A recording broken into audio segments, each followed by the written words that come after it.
My name is Siriporn. I'm 72 years old, and I want to begin tonight by telling you something about the hours just before sleep that most people have never considered. Those hours are not just the end of your day, they are the beginning of your night. And your night, the quality of what happens in your body and your mind while you sleep, is shaped by what you bring to it, by how you close the day, by the state you are in when you finally lie down and ask your nervous system to release the tension of everything that happened and carry you into rest. For most of my adult life, I brought the wrong things to those hours.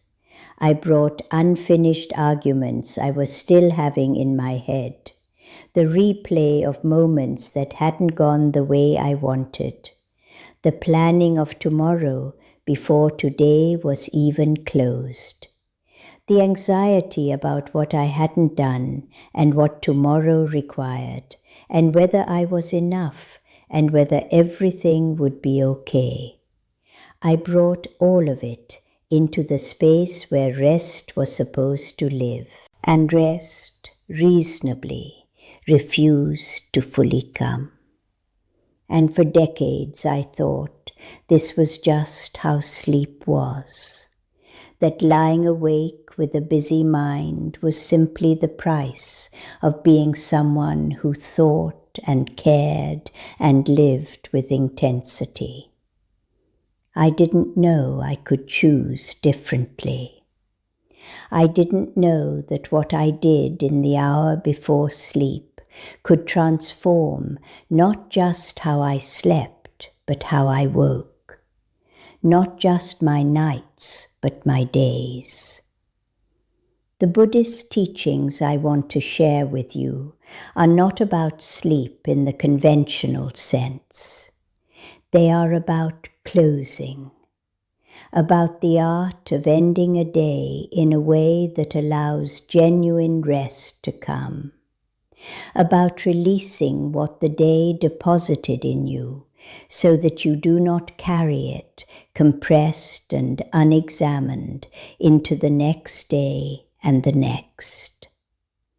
The Buddha understood that the quality of a life is determined not just by what you do during the hours of action, but by what you do in the spaces between, by how you transition, by how you close one thing before opening the next. And the closing of a day is perhaps the most important transition of all, because everything you do not close today becomes something you carry into tomorrow, and everything you carry accumulates, until one day the weight is so complete that you have forgotten what it felt like not to be carrying it. The first teaching is the simplest and the most difficult. Let the day be over. This sounds obvious.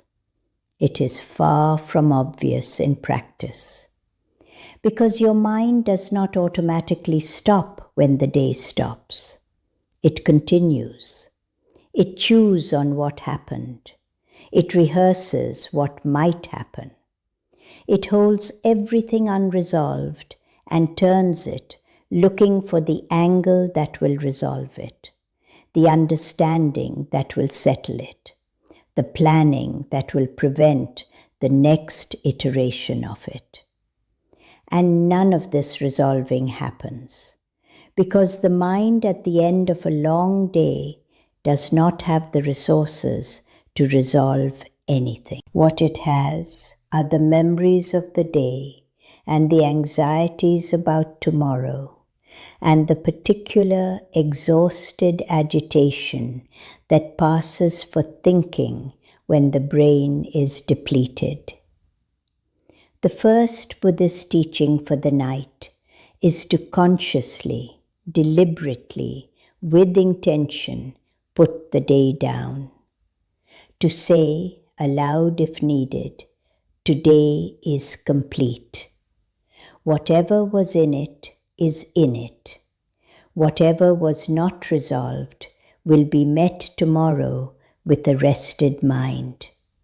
But tonight it is complete. And to mean it, and to keep returning to this intention each time the mind tries to reopen what you have put down. The second teaching is about review without judgment. The Buddhist practice of examining your day is not the same as the mind's habit of replaying and ruminating. There is a structure to it. You sit with the day not to dwell on it, but to see it honestly and then to release it.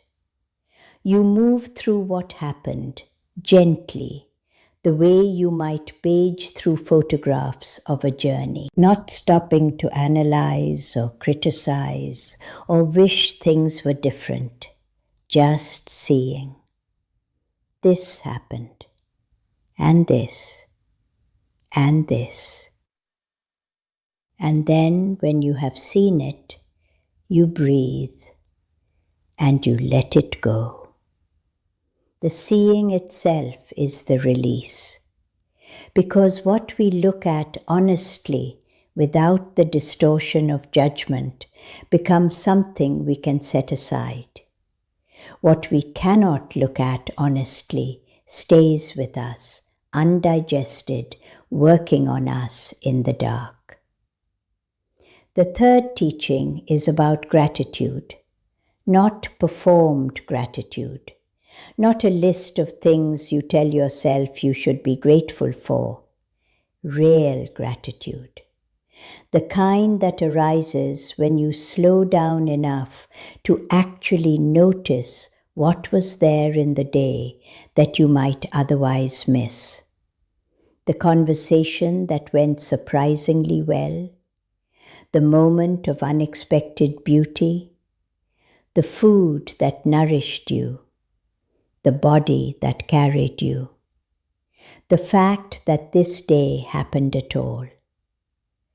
Real gratitude is not the absence of difficulty. It is the presence of noticing. And what you notice before sleep becomes the final message your mind takes into rest. If the last thing you give your mind before sleep is a genuine experience of gratitude, even small, even ordinary, your nervous system receives it as a signal of safety, of enoughness. And from that signal, rest becomes more possible. The fourth teaching is about forgiveness. Specifically, the nightly practice of forgiving yourself and forgiving others for everything that happened today that caused hurt. Not the large forgiveness, not the lifelong forgiveness of old wounds, just today's small ledger, the thing you said that came out wrong, the moment you were less patient than you wanted to be, the way someone treated you that stung, the small disappointments in either direction. Buddhism teaches that holding these things overnight is like sleeping with stones in your bed. They are there, pressing, every time you shift. And the forgiveness it prescribes is not for the other person's benefit, it is for yours. It is the act of emptying your hands before sleep, so that you can rest with open palms rather than clenched fists. This doesn't mean pretending the thing didn't happen. It means deciding not to carry it through the night. Tomorrow you can pick it up again if you need to. Tonight you put it down. If something in these teachings is offering you something real tonight, if you feel in them the possibility of a different kind of rest than you have been having, then I hope you'll come back to this space. Return when you need reminding. Because these practices are not things you learn once. They are things you return to every night. And having a place to return to matters. The fifth teaching is about the body. Before sleep, bring your attention to your physical form and thank it. Not in a sentimental way, in a real way. Your body worked today. It processed thousands of inputs. It regulated your temperature and your breathing and the rhythm of your heart and the movement of nutrients through systems of staggering complexity, all without your attention, all without your gratitude, all simply because that is what it does. And it is tired, not in the way your mind is tired, in a deeper, more physical way. And the Buddhist practice is to acknowledge this, to bring your awareness through your body before sleep, not to fix anything, not to assess anything, just to be present to it, to feel the weight of your legs, the expansion of your chest with each breath, the contact of your back with the surface beneath you, and in that feeling to offer something simple, something like recognition. I know you worked today. I am here with you now. And this recognition, offered to the body before sleep, creates a quality of physical relaxation that no technique can manufacture. Because what the body needs, more than any technique, is to be acknowledged, to be seen, to be included in the closing of the day. The sixth teaching is about releasing comparison.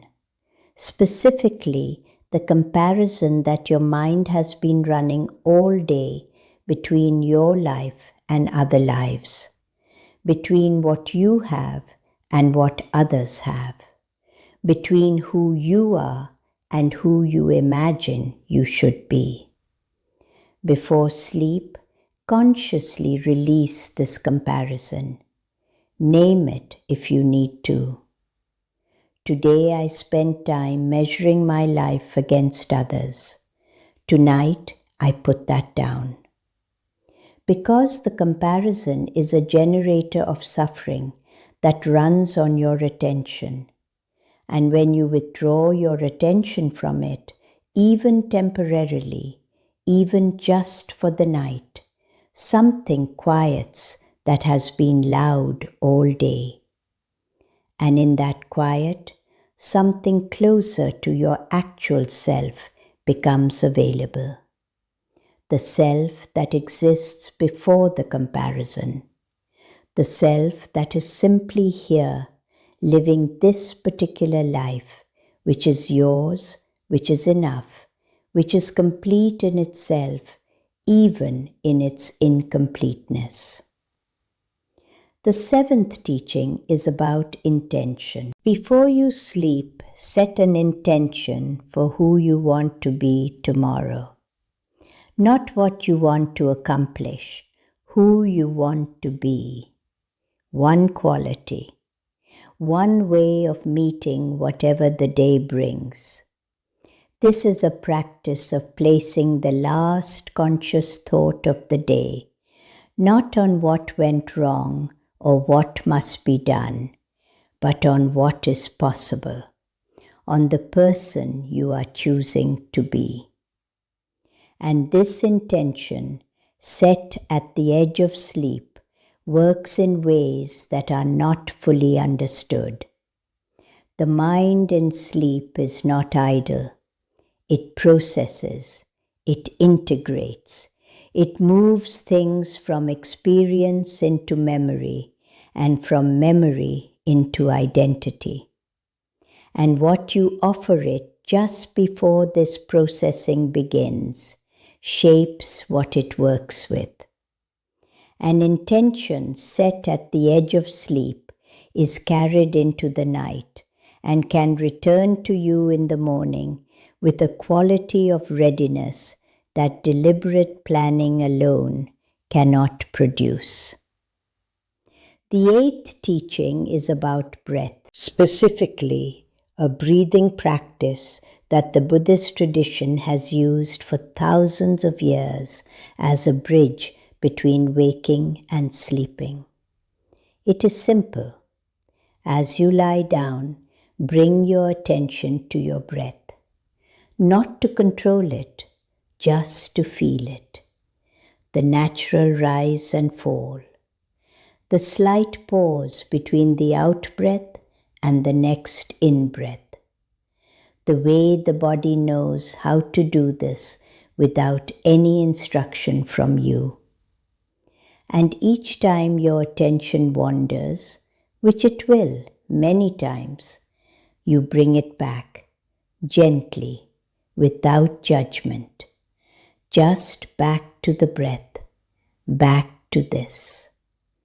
And this returning, practiced at the edge of sleep, teaches the mind something that all your effort cannot teach it, that it is safe to let go, that release is possible, that the breath will continue even if you stop watching it.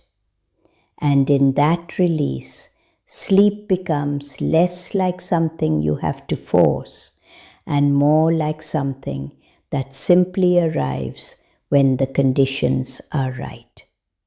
The ninth teaching is about what Buddhism calls loving kindness. Before sleep, spend a few moments offering it, first to yourself, then to the people close to you, then to the people you find difficult, then outward to the wider world.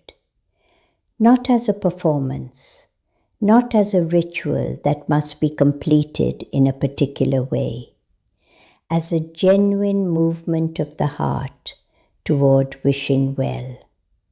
For yourself, in all your imperfection and exhaustion. For the people who were in your life today. For the stranger who was unkind and is carrying something you cannot see. For the world that is struggling in ways that are larger than any of us. This practice, the simple act of wishing well from a genuine place, changes the chemistry of the mind before sleep. Not metaphorically. The neurological research on loving-kindness meditation is clear. It shifts the nervous system toward safety, toward warmth, toward the kind of settled openness that allows deep rest. And it does this not through technique, but through the authentic generation of care, which is something every human being is capable of in any moment, including the moment before sleep. The 10th teaching is the one that holds all the others together. Before sleep, remind yourself of impermanence, not as a source of anxiety, as a source of liberation. This day will not come again. This particular configuration of what you experienced and felt and thought and chose today is finished. It will never repeat. And there is something in that finality that if you can really feel it rather than just think it, releases the grip of the day. Because if today is truly over, if it will not come again, then what remains in it cannot be changed. And what cannot be changed can be released. And in that release, in that final letting go of the day as it was, in all its imperfection and all its grace and all its ordinary extraordinariness, rest becomes not something you achieve, but something you receive. Something that comes when you have truly put down what you were carrying. When your hands are finally empty. When you have done the quiet, unglamorous, essential work of closing the day before asking your body to carry you through the night. My name is Siriporn. I'm 72 years old. I have practiced these 10 teachings before sleep for more than 15 years. Not perfectly, not every night in every teaching, but consistently, returning to them when I forget, building the habit of closing the day the way you close something precious, with attention, with care, with the recognition that how you end something determines how you begin the next thing. And the sleep I have now, the rest that comes to me most nights, is not the sleep of someone who has no troubles. It is the sleep of someone who has learned to put the troubles down before lying down, who has learned that the mind released of what it was gripping rests more deeply than the mind that holds on, and that the morning that comes from that rest is different, clearer, more spacious, more ready for whatever it brings. Tell me in the comments, which of these 10 teachings do you most need tonight?